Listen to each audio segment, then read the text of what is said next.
Welcome to Wine Soundtrack USA. Listen to the passion with which producers narrate their winery and their world. In 30 answers, discover their stories, personalities, and passions. Hello, friends and listeners of Wine Soundtrack. This is Allison Levine, and today I am in the beautiful Napa Valley, sitting way above the valley in the Haasfeld Vineyard with Chad McComber, who is a co-owner here, and it's a really magnificent place. Chad, welcome, and tell us about Haasfeld Vineyard. Sure, thanks for coming out. It's great to have company up here. So Haasfeld Vineyards is a wine brand we started based on the Haasfeld Vineyard site here, which is in varying degrees, anywhere from 800 to 1,200 feet above the Napa Valley. We're on the eastern side of the valley, so this is kind of more the craggy volcanic side. So this is a vineyard that was put in the early 80s by Susan and Henry Hossfeld.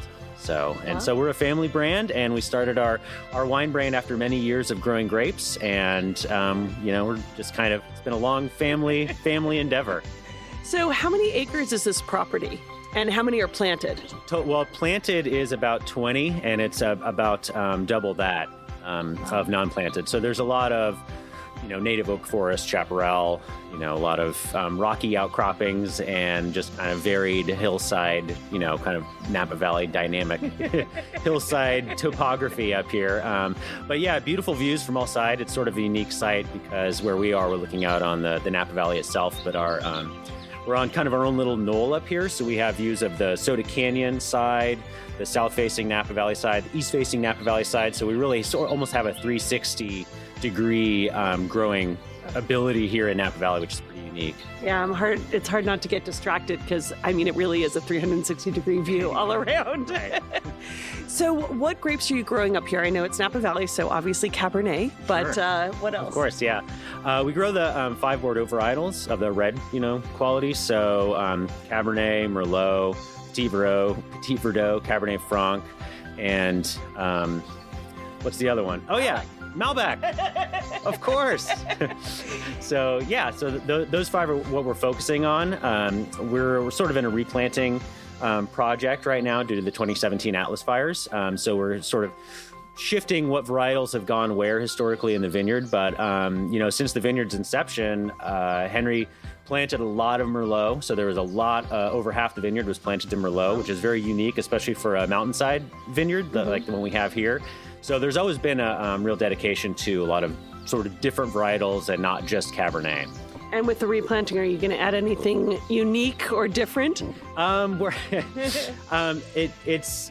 going to go through another replanting probably after this first big one, but we decided to stick to the same varietals that were here before. Mainly because they worked so well in the past, and there wasn't any real reason to stretch out too far. But we're probably going to replant this flagpole section of the vineyard because there were burn sections throughout. Some of the sections we decided to keep and not replant, but we'll see when we replant this front section of the vineyard what tricks we have up our sleeve. And what is your total case production?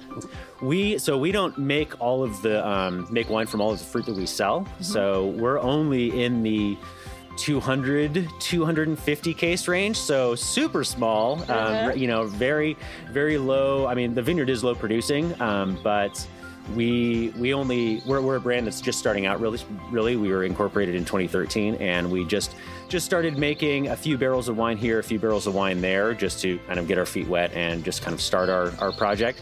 And so we plan to grow our production as the production of the vineyard tends to grow. So in 2023, 2024, when the vineyard's actually full on producing again, we expect to make more wine after that. And clearly you're a small producer, direct to consumer. Is it a mailing list only? Can you ship across the country? It is mainly direct to consumer. We do have a small broker in California, so we do have a little bit of outreach to restaurants and wine shops and things like that. So we've got a little bit of distribution. Hopefully things will start growing now that, we're speaking in early 2021 now. So hopefully, restaurants are opening and, we're going to jump back in there all guns blazing, as far as sales are concerned. So we're excited about that. But we have a little bit of distribution, but we're also a very small producer. Yeah. So we're not, national or international. Right. So it's a little gem that people can find and know you. Say they knew you when, as you grow. Absolutely. Yes. Right. Yeah. So Chad, what is your first memory relevant to wine? Well, I grew up here in Napa, and so I remember bicycling around, driving around with my parents. I mean, we didn't really have wine on the table growing up. I mean, it was more of, kind of blue collar lifestyle, back in the old, napkin days, more agrarian, when there were like dairies and stuff still around. So I remember biking around and looking at vineyards and sort of getting interested in the vineyards themselves and what they were all about. I remember, sneaking off to parties when I was, a teenager and, sneaking wine from my dad, his little cupboard, because he would go to different wine auctions, because back then there were all kinds of little auctions for schools and different stuff, and you could get a lot of really high-end Napa Valley wine really cheaply. So I'd pilfer his cellar and take wine to parties and then open it up and just be sort of amazed at what was going on in the backyard. I didn't really have any idea. So yeah, I just remember, being intrigued by the vineyards around the valley early on. So as you started to get into wine, was there sort of an aha moment? Was there a particular wine you tasted that set you on a path, either as a wine drinker or maybe said, one day I'm going to marry someone who has a family vineyard and make wine? Exactly. That was never a goal from the beginning. I'm glad it worked out that way, of course. But, I think I know that both Haley and Lucia obviously grew up on this property up here. And that was back in the 90s when they were both coming of age, when Napa Valley was having its real sort of second wave heyday of all these, Cabernet was king, and there were a lot of kind of high-flying producers going in there. And I know they have a lot of memories of Jason Paulmeyer coming over and doing tastings with their father, and, letting them sip a little bit of wine and asking them, what does this smell like compared to what does that smell like? So I think there was sort of an initiation there as far as them sort of learning about wine and what was actually growing in their backyard. Totally. That had a real effect on their growing up and their sort of, But, state. In terms of an aha moment for you, it may not have been at the beginning of your career. It could have been recently. But is there one wine that really sticks out as, it changed your perspective on a region, on a grape, or on the business in general?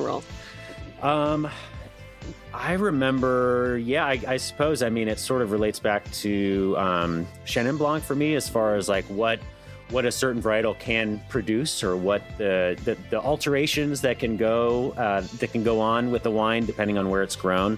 And Sauvignon, that region, a lot of that schist soil in the Loire Valley, and some of those wines I remember that I tried years ago, decades ago, just kind of on a whim, buying them from a shop, that really had an effect on me as far as what wine can taste like, how it can accentuate a meal, and just the real sense of place. I'd never been there. I'd never had any idea. I didn't even really know many wines from France, but that was like a calling that made me want to go directly to that place. I wanted to hop on a plane and figure that place out.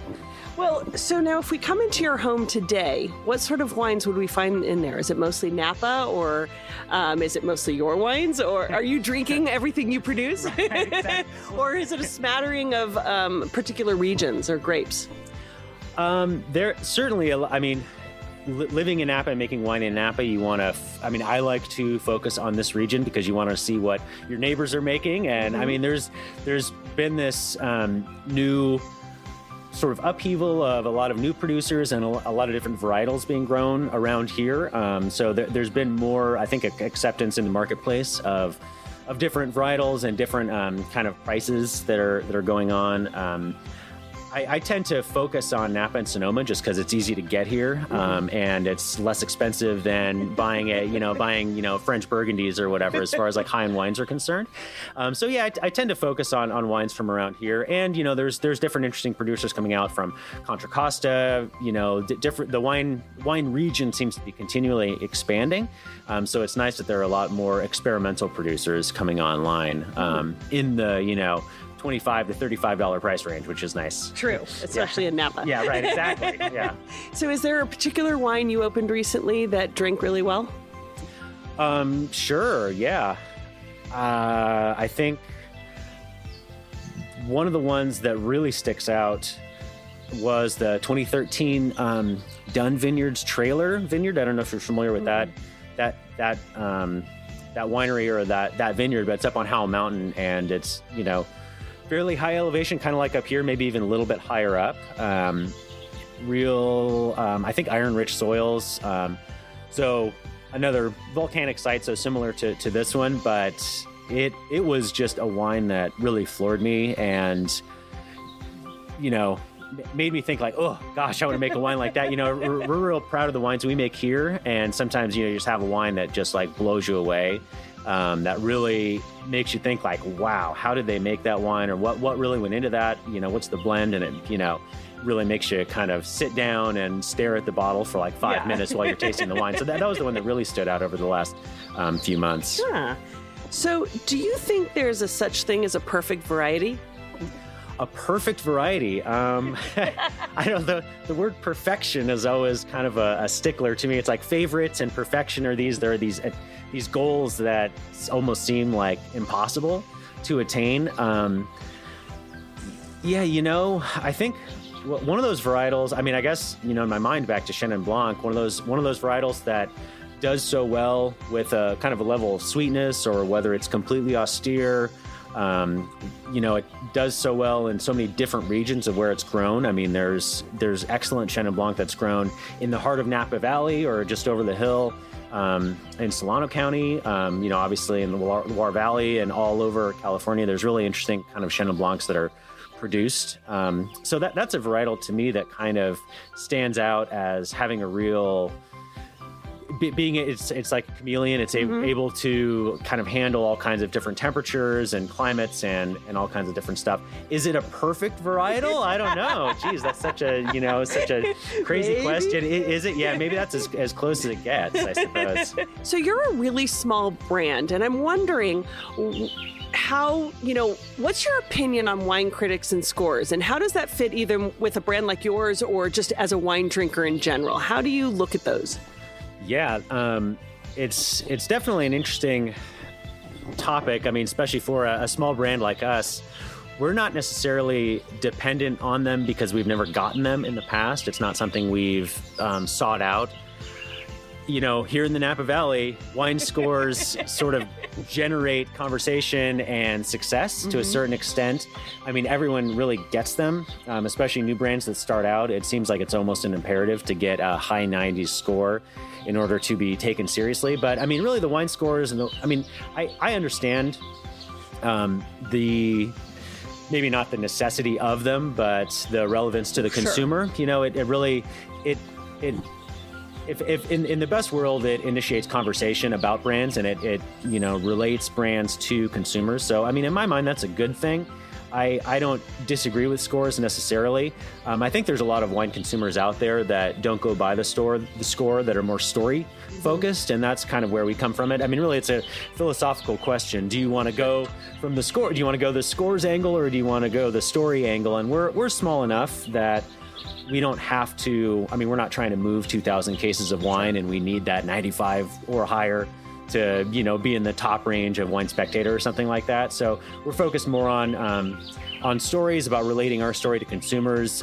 There are a lot of people out there that already know about our vineyard just because they've been drinking, Carter Coliseum for the last 15 years or so. So there is some knowledge of the vineyard to a certain client base out there. So that's where we're kind of coming at it from, is Makes just, sense. just kind of leaning on those people that already know about us and growing our brand kind of slowly through other channels. Yeah, well, it really is about a story. And, on that note, for somebody who hasn't tasted Haasfeld Vineyard wines yet, what do you think they're missing out on? Well, they're missing out on, I would say our wines are very unique in the sense that they really showcase this intense volcanic soil, the intense vertical landscape that we have out here. I mean, from the top of the vineyard to the bottom of the vineyard in some areas, you're looking at between 30 and 50 degree slopes. I mean, a vineyard that you can't physically plant in not only Napa, but probably most of California these days. So it's a really unique site for that reason. And so the wines that really come from this spot are very concentrated. They're pretty robust. They still have that kind of lean graphite core to them. And so there's a lot going on in these wines. We feel like the wines are going to age very well. So there's a lot for like wine consumers that like to cellar wine. I feel like, the pHs in our wines are pretty low. So if you're buying a wine to lay it down for a decent amount of time, we hope that these wines will showcase, you never want to just say our wines are going to last forever and everything. But yeah, they're just kind of unique. It's a family run organization where everything is done in house. So it's a very unique kind of spot. And, we've been around for a long time. And so we've kind of seen the valley grow up around us. And for a vineyard like ours, that's we've come at it from the opposite angle, really, of establishing this vineyard, growing this vineyard for just about 40 years and then releasing the wines long after that. We're kind of coming at it from a different angle where we've established this grape growing kind of history and culture within the family. And now we're kind of reaching out through the winemaking also after a long history of study through that too. So it's just, you're missing out on a really cool, unique, small family brand that makes amazing wines from this, amazing vineyard in Napa. Absolutely.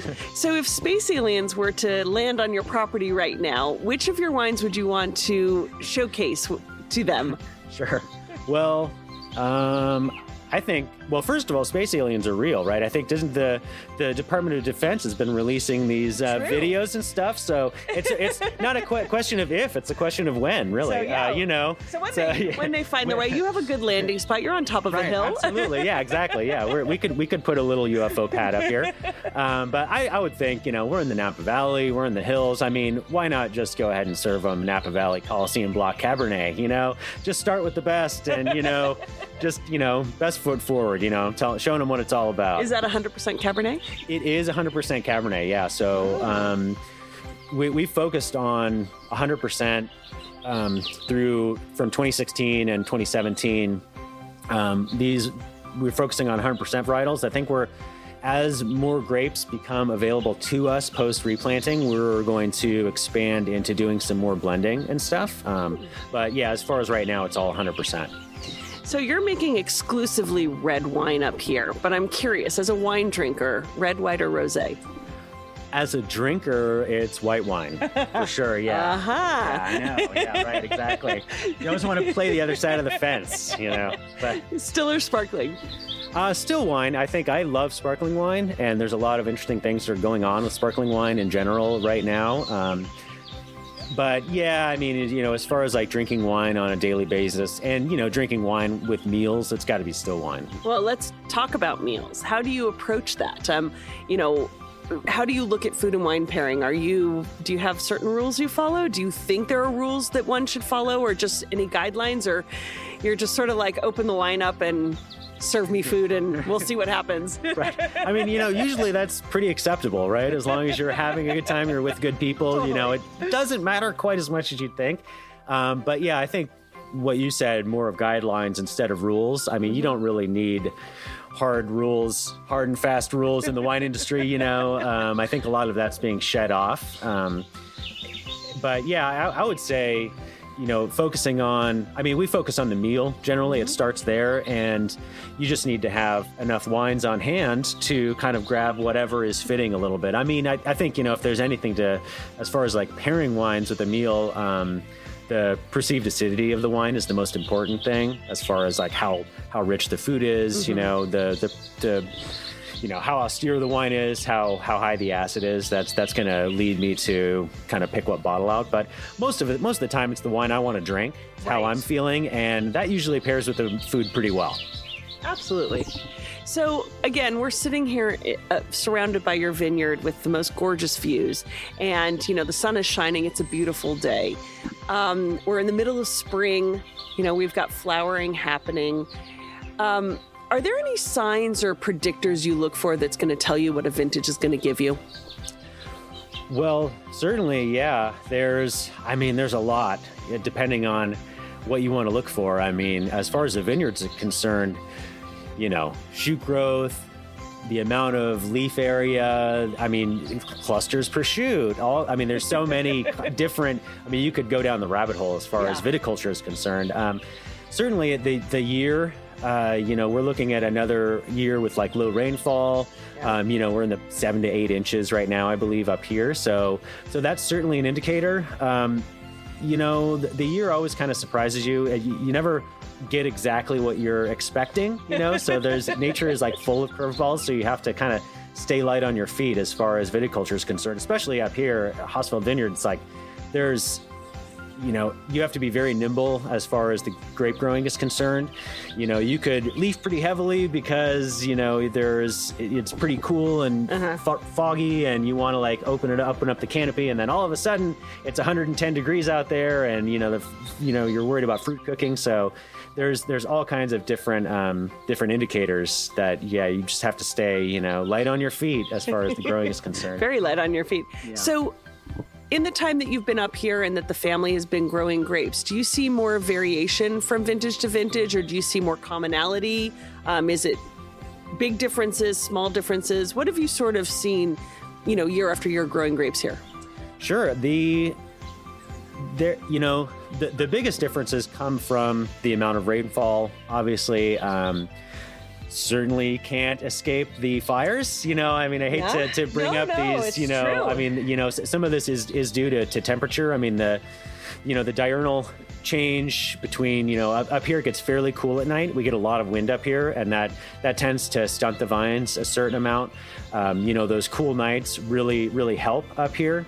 That cools down the canopy. It also cools down just the rocks in general. It's a very rocky site, and those rocks tend to hold on to the temperature throughout the day, and then they release that temperature throughout the night, and so it tends to keep the vines a little bit warmer. But as the cooler it gets, the better it is, really, just because our ripening doesn't kind of go out of control, and we don't ripen things too early. But some of these things are a little bit overstated as far as temperature changes. We look at the temperature up here pretty regularly, and we still get those cool days. We still get a lot of coastal influence up here. It's just those heat spikes that are becoming more and more normal. So, for it to be 100 degrees, 115 degrees, well, the 115 is still, fairly unique, but it does happen, and right. I don't remember it ever happening when I was growing up around here. Just those heat events. So we used to have like less variation, but now with these heat spikes, it adds more. And so I'm curious. You mentioned fires, and the 2017 Atlas fire was pretty destructive on this property. And sure. Just so people understand, the house burned down. The trees all around here burned down. It's pretty shocking. It changed the landscape for sure. Yeah. It's been coming up from then, to now, there's been a lot of work done on the property, and obviously we've, rebuilt my mother-in-law's house. So it's been a challenge going forward, especially we released our 2016s. It was our first vintage. And then after that, we've been dealing with, a replanting project. But really we're in it's a hillside vineyard, like with a lot of California. Our summers are arid, and fires are not unusual historically in this area. The whole landscape burned in 1981. So it's, not a question of if, but when out here. I mean, there are going to be fires, and it's just sort of part of the landscape. It's really about fire management. And I think, throughout the state, we're kind of coming to terms with that a little bit more. But that doesn't mean you can't, be successful out here and really make a living. So yeah, it's just, one more thing you just have to, deal with. So you're replanting. So some of your vines were affected by the fires. Obviously, a lot of the vineyard is still standing and okay. Yeah. But your vines have gone through a lot. So I'm wondering, when you walk through the vines, do you talk to them? Do you tell them it's going to be okay? Do you encourage them? Or what do you say to your grapes? Right. Tell them it's going to be okay. Well, I mean, the grapevines do struggle up here for sure. So they need a little TLC. And do you give it to them? Yes, absolutely. Yeah. Well, there's, you want to pay attention to the needs of the vine. Absolutely. I mean, as far as, fertigation and irrigation, the vines are always telling you things through their, through bloom and through set, and just how the fruit kind of develops throughout the year. I love talking to the vines. I mean, it's kind of a causality of just walking through the vineyard itself. You end up walking through, and I talk to myself a lot in general, so I like to have conversations with different things. But I mean, as far as making the wine, also, if you're not talking to your yeast, I'd say, you're asking for trouble. Are you nice to your yeast? You have to be very nice to your yeast, and and talk to them. They're living things, and they like support, and emotional support is, it's not just a human thing. You want to put out the good vibes. So yeah, talking to the vines, talking to your fermentation, I think, is crucial. Well, now you said that you grew up in the Napa Valley, but wine wasn't something that your family was in. And now you find yourself talking to vines. So I'm curious, when you were a little boy, what did you want to be when you grew up? Well, I think I really wanted to be a writer. I always loved reading. I was reading all the time, really. All kinds of different stuff. I always liked books about history. I loved fiction of all kinds. I liked reading, science fiction and horror stories, H.P. Lovecraft and that kind of thing. And yeah, I love Robert Louis Stevenson, and he, has a history with the area, obviously. So yeah, a lot of short stories and a lot of adventure novels and stuff like that. So yeah, I really wanted to be a writer. All that was really exciting. I loved writing stories about Napa and, that kind of thing. And going down to just visiting the Napa Valley Historical Society. There's a lot of really cool information they have down there. And just going to the Napa Library. I loved spending time at the library. And now you spend time in the vineyard. So, right, exactly. A peaceful place either way you look at it. Absolutely. Yeah, right. So when you're not working, how do you spend your free time? What do you like to do? Still reading, of course. Well, yeah, sure. Certainly. Love reading. That's one of the great things about California, Napa Valley in general. I mean, you could go out and, grab a bottle of wine and go pick up some oysters from Tamales Bay and, go to a redwood grove somewhere, or go to the beach and have a picnic. I mean, we live in just such a special area. It's hard not to find exciting things to do. I mean, especially in Napa. I mean, from Skyline Trails to Oat Hill Mine Trail up Calistoga. I mean, just in the Napa Valley, there's so many amazing locations you can go and just get out. And I mean, we live in a natural wonderland, especially right now, all the buckeyes in bloom, the bay is out and smelling great. It's a warm, wonderful warm spring. So just getting out and, smelling the smells of the hills and everything. Yeah. It's just, it's intoxicating. So nature and eating and drinking. Yes, absolutely. What more is there to life? It's just nothing it's great. More. Yeah, nothing exactly. more. You don't need much more than that. So you're working with your wife and your sister-in-law. Yeah. And I'm wondering, when you turn work off, if you can turn work off, to plan a romantic evening for you and your wife, what sort of wines get opened to set the mood for the two of you? Right. What sort of wines? Well, it's hard not to start with bubbles if you're talking about a romantic evening. I mean, you don't have to overthink it, I would think, So yeah, I mean, we love my wife has been to Champagne, and has brought back amazing wines from that region. France is always just sort of a wine destination, in our minds. So yeah, I mean, there's no better way to, grab a glass of champagne and then after that, who knows? Yeah, exactly right. And then just see how it goes from there. Yeah, it's just a wonderful starting point. Yeah. So Chad, we're all given advice throughout our childhood and our working world, family, teachers, mentors, coworkers. Is there a piece of advice that was ever given to you that is something that you try to live by, work by, or carry with you all the time? Sure. Yeah. There's plenty of good advice to follow. I remember reading, forget what the book was. It was some, how to be successful kind of book, from a long time ago. It was kind of after the Great Depression. And one of the quotes that sort of stood out was about perseverance. And that's always been a big thing for me. You don't have to be the smartest person in the room or have the most money or be the strongest, but to have the most perseverance may, almost guarantee success to a certain point. So, the quote, quitters never win and winners never quit, not that you want to separate, life into losers and winners, it's not as simple as that. But, the idea of perseverance and just keeping on and keeping going no matter what is, I think, really the best advice, Mm-hmm. So when you look back at your career, and that can be at any point on your short career. You have a long future ahead of you. But in your career so far, what would you say is one of your most proudest achievements? Proudest achievements? Yeah.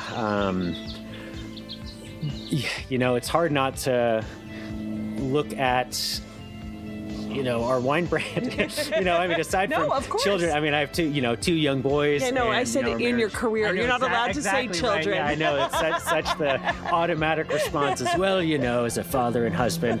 But, really I don't have to tell you, I'm sure that, creating a brand in the Napa Valley, is, not only labor intensive, but financially intensive. And, we've you don't want to focus on the hardships, obviously, but we're in a lucky position that we at least have a vineyard to source fruit from in the beginning, and we know it's high quality, and we pay for the fruit back to our vineyard that we source from.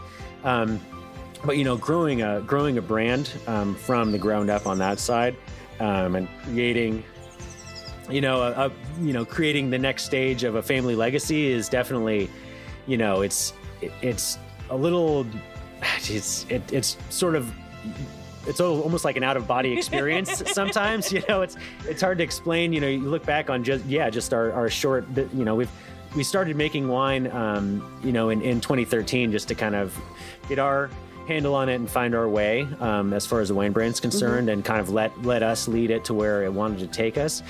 And so, just, putting the wine in bottle and having our first release, and, seeing the wine like on the table at Mustard's Grill, when you go there and you see someone drinking your wine from across, it's unbelievable. You know what I mean? It's just so it's almost otherworldly. So that's one of the most proudest achievements really is to see other people purchase your wine and enjoy it. It's like, oh my gosh, And you make how many different bottlings? You have your Cabernet, you have your Malbec, and We've been continuously producing the Malbec since 2016. We only made a Merlot in 2017 because I was picked the week before the fires, and then we have a 2018 Malbec that we just released, and we're going to be releasing a 2018 Cabernet. And just the big three really: Merlot, Malbec, and Cabernet. Okay, so complete this sentence for me. A table without wine is like. Obviously there's a void there. It's like a. I don't know, like a buttonhole without a button or something. Exactly. Or a pool without water. Water. Yeah, exactly. That's a good one. Yeah, exactly. It's just like a sucking void, I guess is what you'd call it. Yeah, there's obviously some huge, huge void there to be filled. Absolutely. Well, speaking about a void to be filled, we're sitting at a table here. We've got your wine on the table. There's an empty seat at the table. I'm wondering, from any walk of life, living or deceased, who do you wish could be sitting here with you enjoying a bottle of Haasfeld? Oh boy, who would I choose to sit here with me? It's interesting. It's a tough question, because I don't know. I would think, I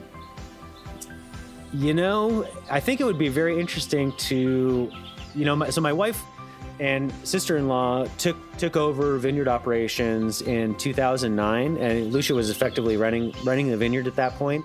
Henry Hossfeld passed away, and so there was really never any intention to start a brand when he was alive, and he was very dedicated to the vineyard, to creating the vineyard. But there was never a real full-on commitment to making wine.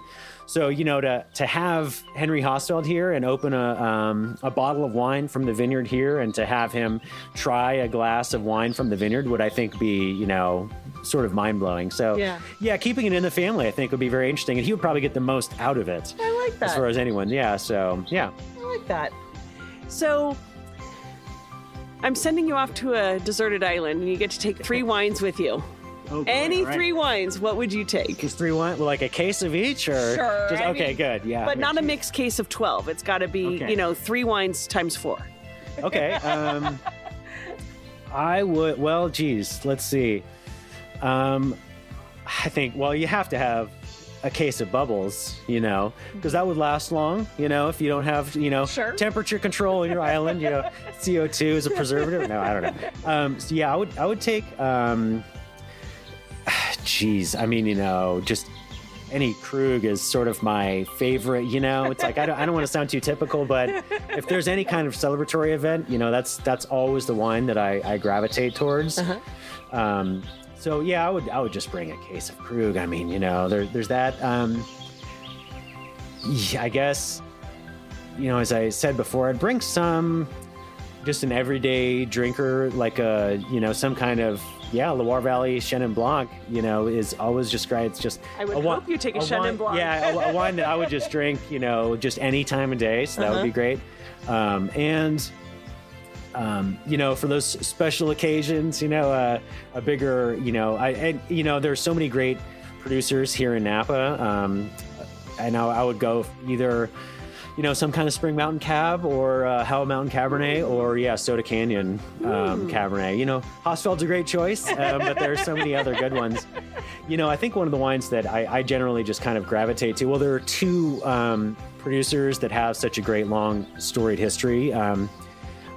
Chateau Boswell and Spotswood are the 2 that I kind of, always think of first if I'm going somewhere, if I want to kind of share a high-end wine with a family or friends. That's one of the ones I would go with. So yeah, maybe I'd bring a Chateau Boswell, case of Chateau Boswell, or a case of Spotswood. Okay. Yeah. Okay. Well, we're now at the point where we're going to talk about wine and music, because it's Wine Soundtrack after all, so we've got to do it. Right. And wine conjures up lots of emotions in us, as does music. So looking at your 3 wines that you have, I want you to tell me what genre or specific song or artist each wine pairs with. So let's start with your Merlot. The Merlot, yeah. So, the Merlot has a lot of richness. It's still, the Merlot, people have had it and think that it's like a blend of Cabernet, like it has a lot more Cab, but it's actually 100% Merlot. So, the Merlot up here has a lot of intensity and a lot of richness. So, I would think, some kind, I always kind of go back to jazz, and there's a lot of, these kind of, a lot of experimental kind of like driven, almost like a Buddy Rich, like a lot of drums heavy, a lot of activity and a lot of action going on, but there's still a lot of soul to it. So that's kind of where I would go with that. What about your Malbec? The Malbec, the Malbec has a little more lightness to it. It has kind of a little bit of that floral, violets and that kind of crushed flower kind of edge to it. I tend to think it's, I guess, let's see. I kind of think it has more of a, I don't know, it sounds odd, but a conversational kind of quality to it. I kind of think to, like a Tampa Red or a kind of earlier kind of blues, but more like kind of playful blues jazz kind of stuff from the 30s. I like that. I collect a lot of old 78s records, so I tend to listen to older, stuff on shellac. So yeah, a lot of those, and that's what I tend to drink with wine generally. Is like, well, there you go. Put on a record and have some Malbec with, either like Louis Armstrong or Tampa Red or some different kind of producers from back in the day, back in the 30s. Well, we all listen to different music, so I think that's great. Now, what about your Cabernet Sauvignon? The Cabernet is that's the weighty, right? Very, very rich, very full, intense, wine. So, I tend to think of more, you got to go way back to the 1700s, 1800s, for some of that stuff. Baroque or something? Exactly. Like, right. More into, my mother-in-law loves classical music, and I tend to go kind of further back to that with, there was such an intensity to a lot of that music, and that was, Mozart, that's just kind of the absolute classics, I would say. Yeah. I love it. Well, before we finish, I've got a 2-part final question. The first is, what wine region in the world is at the top of your list to go explore? The very top of the list. I know, geez, you're like, there's so many I want to go to. Just here in California, I could spend, the next 4 vacations just traveling around here. But I've always wanted to go to Australia. And, I think that the next place I would like to go is like Adelaide, that kind of region in like southern Australia. And it's such a wide and varied region. There's so many places to go. It's like in California or Oregon or Washington, it's such a huge, expansive area. But a different continent, totally just different kind of growing atmosphere. And, that's where I'd want to go. Yeah. Cool. Now, what if somebody wants to come here to the Napa Valley? How can they get their hands on Haasfeld wine? You don't have a tasting room at this time, but I know you have a website and people can buy online there, but is there any way to taste the wines? I guess, we have 2 releases every year. So there's a spring release and a fall release. And we do have some distribution. So we are selling to some restaurants in town, a few wine shops in California. But of course, as I said, it's small, limited production. I think that really the best way is to just contact us and buy direct. If you really need to get it, we'll sell it to you. We have some. We really only release the wines twice a year. But of course, if there's sufficient demand, if you talk us into it, we'll sell you some. Really direct through us, through the winery is the best way. Fantastic. And your website is? It's HaasfeldVineyards.com. It's HOSSFELD, and then Vineyards is it's the URL. Well, Chad, thanks for joining us on Wine Soundtrack and sharing the story of Haasfeld. And we look forward to seeing you grow from 250 cases to maybe 500 cases. Right. Yes. Thank you very much. Yeah, it was great having you. I appreciate it. Thank you. Thanks for listening to a new episode of Wine Soundtrack USA. For details and updates, visit our website, winesoundtrack.com.